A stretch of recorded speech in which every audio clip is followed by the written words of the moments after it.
Yo, para sa mga lalaking marunong magmahal, hindi dugo ang sukatan ng pagiging tunay na ama.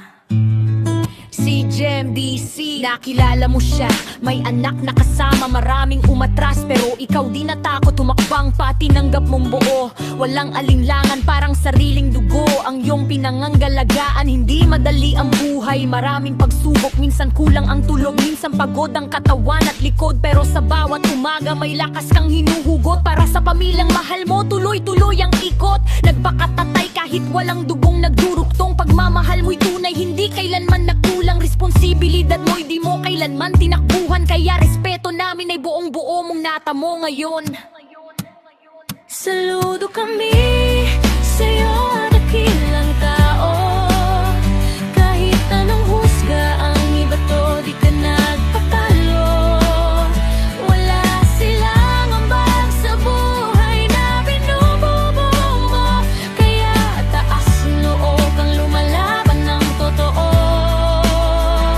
Isa kang ama sa gawa, hindi lang sa salita. Pagmamahal mo'y tunay, walang kapalit na hinihingi pa. Sa puso ng pamilya, ikaw ang bida. Dakila kang lalaking inspirasyon ng magnay. May mga taong mahilig manghusga't magsalita, pero di nila alam ang sakripisyong daladala. Habang sila'y nakatingin lang sa pagkukulang ng iba, ikaw naman ang kumikilos para sa kinabukasan nila. Mas nagpakaama ka pa sa tunay na ama, na iniwan ang tungkulin at responsibilidad niya. Ikaw ang sumalo sa luha at problema, ikaw ang naging sandigan sa bawat yugto ng buhay nila. Positibo ang isip kahit mabigat ang pasanin, ngiti pa rin ang baon sa bawat gawain. Kabutihan mong dalay di kayang tumbasan ng salapi, dahil puso mo'y ginto, busilak at wagas lagi. Hindi lahat ng bayani ay may kapas sa likuran, may ilan na tahimik lang ngunit buong pusong lumalaban. Ama ka sa gawa, sapat aruga at gabay, kaya ang pangalan mo'y mananatiling buhay.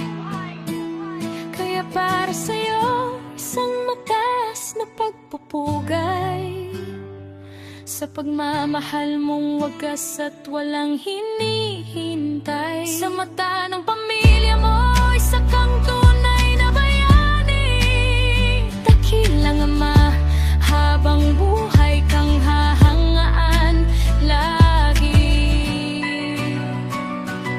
Si Jem DC, hindi dugo ang sukatan ng pagiging ama, kundi ang pusong handang magmahal at magsakripisyo